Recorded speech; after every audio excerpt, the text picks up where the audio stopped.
August 28th. You're about to get beat up by a Disney kid. I'm gonna own all night. Got your hat. August 28th.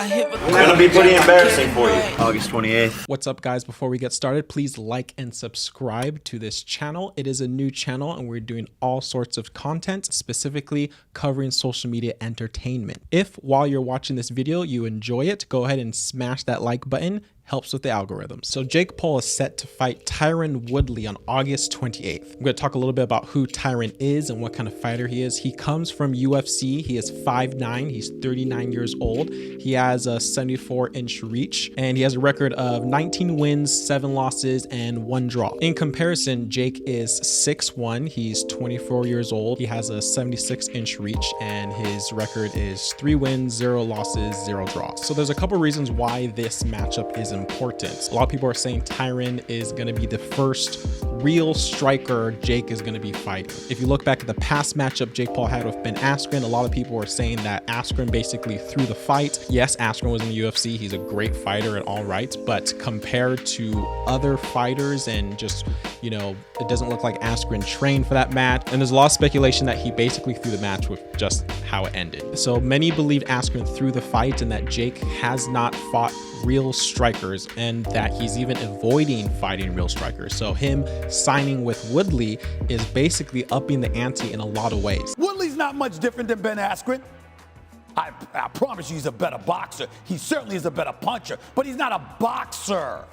In an interview, Woodley's manager Malki Kawa talks more about the fight and how it got situated. So Kawa explains how Woodley is basically the perfect fighter for Jake Paul to fight next. Woodley actually has boxing experience. He has boxed before, maybe not in a specific professional boxing match, but when it comes to training and who he is as a fighter, boxing has been a part of that. Compared to the previous fighters that Jake Paul has fought in, they didn't have a history with boxing. So this is going to be the first person that Paul will be fighting that has a pretty strong history of boxing and that skill. Kawa says Woodley has basically been training in boxing his whole life. And of course, the perks of fighting one of the Paul brothers is the payday. So Kawa goes on to explain that Woodley is going to be getting paid more than any other fighting stint that he's had in his career, even when he was in the UFC. And Woodley was the UFC welterweight champion for a while too. So get this, Jake Paul's team negotiated an automatic rematch clause, which basically means if Woodley does take the win, Jake Paul is guaranteed a rematch. Big fight here announced. Woodley doesn't want to fight 4 fights. Jake Paul is saying he's the new king of boxing. Biggest draw there is. MMA guys saying it's all on him. Boxing versus MMA. Neither of you. Well, it's a big fight. That's what people are coming to see. Jake Paul and Tyron Woodley had a first stare down to promote the match on August 28th. Jake Paul did his thing when it comes to making fun of his opponents and bagging on them and whatnot. And he proposed that both of them put their purses on the line. And if Tyron Woodley wins, Jake Paul will double his purse. But if Woodley loses, he has to donate his purse to Jake Paul's charity. If you're so confident, listen up. If you're so confident, if you win, I'll double your purse. If you win, I'll double your purse. But if you lose,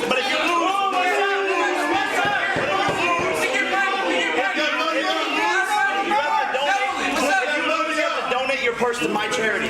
Now, he offered this same bet to Ben Askren, but Askren denied him. And of course, while Jake Paul was saying this to Woodley, Woodley was basically saying, put your money where your mouth is.